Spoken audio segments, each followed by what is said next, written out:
Bien, nous sommes encore aujourd'hui au rendez-vous pour nos capsules d'espérance.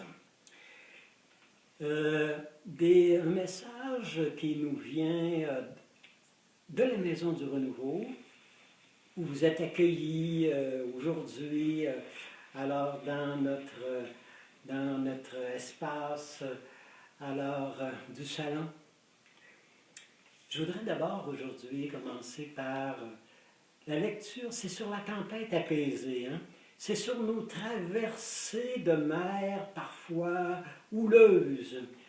Quand on rentre dans la tempête, dans nos vies, dans nos amours, dans nos santé, quand il y a des tremblements de terre, quand il y a des tsunamis où on a l'impression que tout est emporté, que tout est chambranlé. La parole, si vous l'avez entre les mains, alors c'est en Saint Marc, c'est au chapitre 4, les versets 35 et suivants. Ce jour-là, le soir venu, Jésus leur dit, « Passons sur l'autre rive. » Quittant la foule, les disciples amènent Jésus comme où il se trouvait, dans la barque, et il y avait d'autres barques qui le suivaient, l'accompagnaient. Survint un grand tourbillon de vent. Les vagues se jetaient contre la barque au point que déjà la barque se remplissait. Lui, Jésus, à l'arrière, sur un coussin, dormait. Les disciples le réveillent et lui disent, « Maître, cela ne te fait donc rien que nous sommes en train de périr. » Réveillé, il menaça au vent et dit à la mer, « Silence, toi, tu te tais. » Et le vent tomba, il se fit un grand calme. Et Jésus leur dit, « Pourquoi vous avez eu peur? Vous n'avez pas encore la foi, non? » Ils furent saisis d'une grande frayeur. Ils se disaient entre eux, « Qui donc est-il que pour que même le vent et la mer lui obéissent? » La puissance, la force de la parole, de la paix qui s'est établie au fond de leur cœur. « N'ayez pas peur, dit Jésus, c'est moi. C'est moi qui suis là, c'est moi qui fais route avec vous, c'est moi qui est dans le même bateau que vous, c'est moi qui vous conduis à bon port, c'est moi qui vous conduis à destination. Alors, je vous accompagne, vous n'êtes pas seul. » Aujourd'hui, nous nous inspirons un peu. Vous savez, quand on part dans la vie, c'est comme si on montait dans un bateau. Alors, au début, notre santé, notre couple, notre mariage, notre famille, c'est comme une barque qu'on met en mer, au large. Et dans les premiers temps, on a du vent dans les voiles. Hein? Alors, c'est la fraîcheur, c'est la spontanéité, c'est l'émerveillement, c'est la passion, c'est le feu. On est au printemps de nos amours. La barque est légère, hein? Souple. Mais avec le temps, avec les années, voilà que le bateau, la santé, nos amours, nos projets, le travail, voilà que le bateau donne des signes de fatigue, le temps, l'usure, l'ennui. Et l'embarcation se met à prendre de l'eau, la barque s'enfonce et on n'y voit plus clair, on ne sait pas où ça va nous conduire. On est dans des grands bouleversements, hein? Un temps vraiment de crise. On a l'impression de perdre nos repères. Ce qui était clair avant n'est plus clair. Ce qui marchait comme, qui marchait comme pour de bon, on dirait que ça ne marche plus comme avant. On dirait qu'il y a un dérèglement. Nous sommes dans une nouvelle période, hein, dans l'inconnu, devant du jamais vu, hein, du jamais entendu. On a de la terrible impression que tout est en train de nous échapper des mains et on perd nos moyens. Hein. On dirait que le bateau est en train de chavirer. Les jeunes diraient c'est en train de capoter. Le vertige nous prend, c'est la mer à boire, la tempête, le tsunami. Je pense à cette belle pensée d'un auteur, Christian Bobin peut-être, qui dit « Quand le soleil se couche, quand le soleil disparaît, quand la tempête survient, quand le soleil se couche, fais attention à tes larmes. Parce qu'à force de verser des larmes, il se pourrait bien arriver que tu ne vois pas les milliers d'étoiles qui se sont apparues depuis que le soleil est disparu. Quand le soleil a baissé dans nos amours pour plusieurs, hein? Le soleil a baissé là, dans notre société. Le soleil est disparu dans nos amours pour plusieurs, pour certains.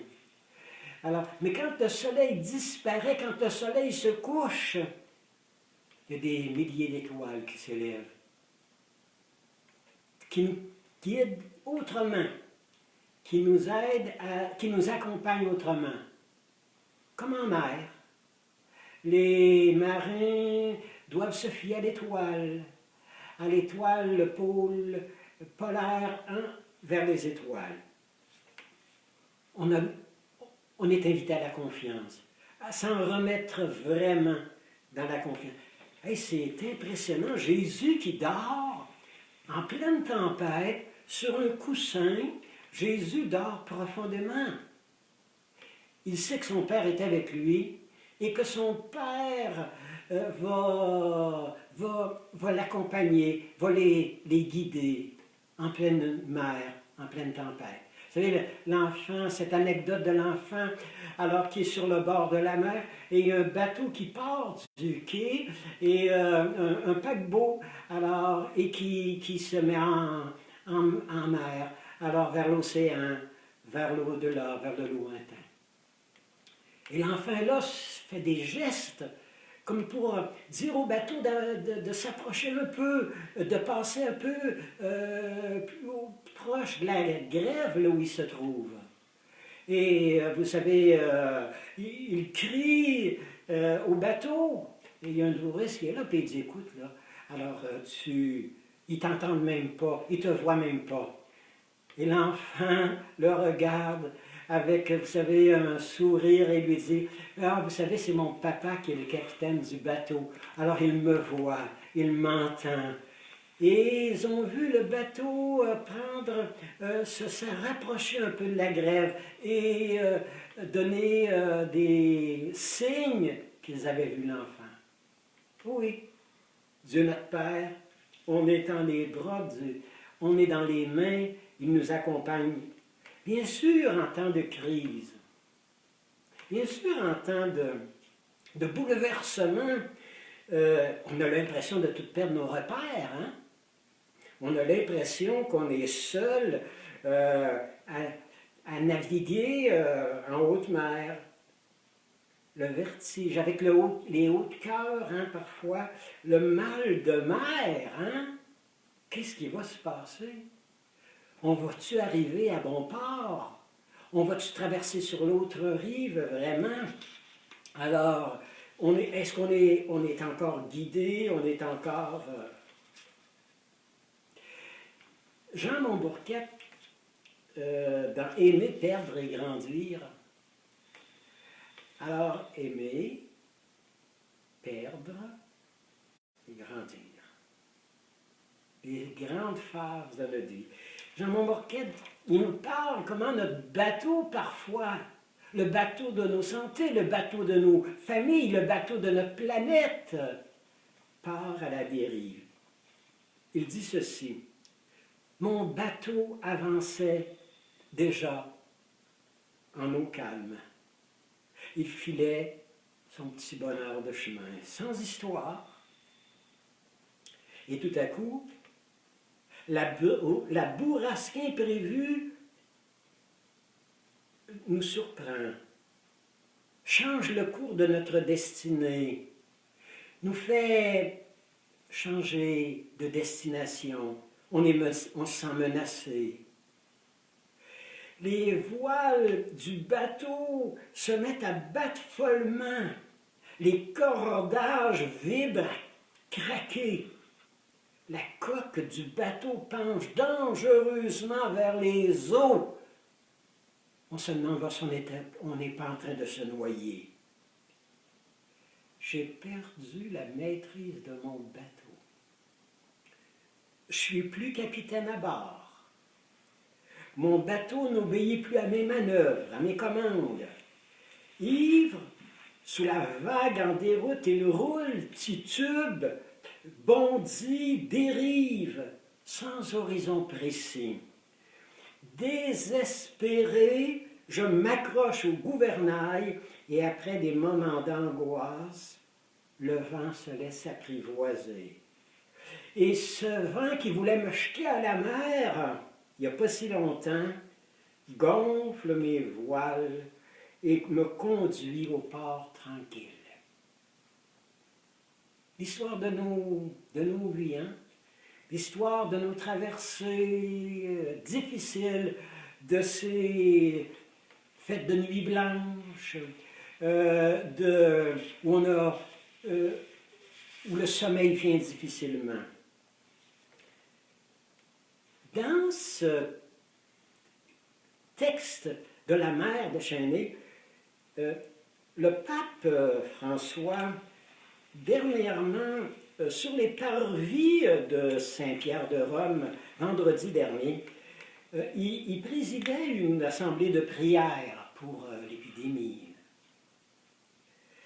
Et sa question, c'était à chacun de nous, à chaque croyant, à chaque habitant de la planète: pourquoi avez-vous si peur? N'avez-vous pas encore la foi? Et il est bouleversant, le pape François, là, dans plusieurs de ses attitudes. Et il nous rappelle que l'évangile commence par de cet évangile qu'on vient de lire, commence par ce jour-là, le soir venu, la nuit venue. Oui, il y a une nuit là qu'on est en train de traverser. On est dans une sorte de creux de vague. Alors, une sorte de nuit qui pourrait être une nuit blanche. Mais heureusement hein, que les disciples, Jésus dormait. On dit que Jésus dormait. Comment est-ce qu'il se fait qu'il dormait? En pleine débâcle, en pleine, vraiment dans une sorte de séisme incroyable, dans une sorte de vertige que les gens ressentaient. Il dormait. Il dormait parce qu'il avait la certitude que le Père veillerait sur eux, et aussi que les disciples, avec tous les efforts qu'ils faisaient pour ramer à contre-courant, les disciples étaient là et ils prenaient au sérieux la tempête et ils voulaient traverser, vraiment sortir de cette tempête et faire continuer leur mission qui leur avait été donnée. Elle est belle, hein, le pape François qui dit, vous savez pourquoi Jésus, quand il était dans la tempête, il dormait, mais en arrière de la barque. Et il dit, la première partie du bateau en mer qui va s'effondrer, qui va couler à la mer, c'est l'arrière. Alors Jésus était à l'arrière, comme pour dire, s'il faut que le bateau se brise, je vais plonger. Et je vais traverser la rive, je vais traverser la tempête. Et si moi je traverse le premier, vous suivrez. Comptez sur moi. Alors, la tête de Jésus va passer dans la tempête. La tête, vous savez, quand on disait à nos mères qui accouchaient à la maison dans les anciens temps, le vieux médecin qui disait à la maman, à la mère, l'enfant, attendez, l'enfant, la tête a passé là, alors l'accouchement est en train de se faire, la tête a passé, le reste suivra bien. Jésus est passé le premier et les apôtres ont pris la peine de le réveiller, lui qui dormait. Il faut le réveiller, hein? Il faut le secouer, hein? Alors, il ne faut pas laisser les événements agir et dire « Oh, ça va, vous savez, il s'agit simplement de laisser faire le temps puis d'attendre. » Non, non, il faut que notre espérance soit une espérance active, une espérance qui a du mordant, là, une espérance qui nous fait battre, alors pour ne pas laisser les situations se détériorer plus qu'elles sont maintenant. Vous savez, le pape il dit que les gens sur le bateau avaient un ancre avec eux autres. Alors, sur le bateau, il y a des ancres. Alors, l'ancre de notre foi, c'est la croix. Hein? Alors, c'est la croix. Alors, à côté de la croix, là, avec la croix, là, on va aller à la victoire. On va remporter la victoire. Mais il faut mettre la main à la pâte. Il faut se battre. Il faut avoir du courage. Il faut relever la tête. Il faut nous autres aussi être réveillés de notre endormissement. Et le pape François, il nous dit, il nous invite alors, à rester confiants, espérants, plein de force et de courage. Il y a un beau psaume avec lequel on a le goût de prier ces temps-ci, quand on est dans la mer, et que la mer est agitée, et qu'on ne sait plus quoi faire avec un enfant, et on ne sait pas qu'est-ce qui va se passer avec le cancer qui nous habite, et avec la grand-mère Alzheimer, alors qui souffre tellement de solitude. Un psaume 69, « Sauve-moi, Seigneur! J'ai de l'eau jusqu'au cou. Sans trouver de sol ferme sous mes pieds. Me voilà dans l'eau profonde, emporté par le courant. » Viens à notre aide, hein, Seigneur, alors pour pas. Et le Seigneur le pape François, quand il commence cet événement, l'autre jour dans la soirée de prière qu'il animait, il disait « Convertissez-vous ». Le temps actuel, là, ce qui nous arrive, il y a un message « Convertissez-vous », changez vos cœurs, changez vos mentalités, changez votre façon de voir les choses. Parce que quand on est dans une tempête, comme on l'est actuellement, dans un changement, c'est un monde nouveau vers lequel on est invité à marcher, tu as une décision à prendre. Dans la tempête qu'on est, là, tu as une décision à prendre. T'arrêtes ou tu continues? Je descends de la barque et je m'épuise à nager avec tous les risques et périls que je peux avoir de me noyer. Ou je choisis de ramer à contre-courant comme jamais j'ai ramé et de ne pas être seul à ramer parce qu'il y a d'autres dans l'équipe avec nous qui sont en train de faire le changement. Alors, j'aurais le goût de nous donner d'abord peut-être une petite pensée, très belle. Alors, vous savez, d'un chant, on a les chants de l'Alliance à Trois-Rivières, nous font chanter ce chant-là. Va de l'avant, dans la confiance, comme le bateau sur l'océan se laisse conduire au gré du vent. Compte sur moi, je serai là. Tout au long de ta vie, je serai là au long de tes jours. Peut-être avec cette autre pensée, bouscule-nous, Seigneur, lorsque nous sommes trop contents de nous, lorsque nos rêves se sont tous réalisés, parce que nous rêvons trop peu, parce que nous avons navigué trop près du rivage. Bouscule-nous, Seigneur, et renvoie-nous au large. Et j'aurais le goût de vous laisser avec une prière que j'aime bien, je la récite à chaque matin, de Charles de Foucault. Mon Père, je m'abandonne à toi. Fais de moi tout ce que tu voudras, qui te plaira. Quoi que tu fasses de moi, je te remercie. Je suis prêt à tout. J'accepte tout.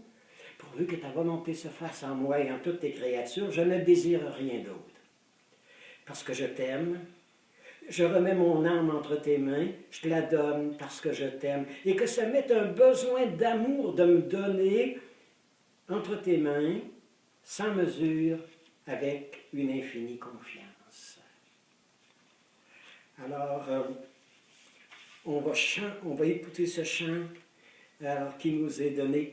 Avance en eau profonde.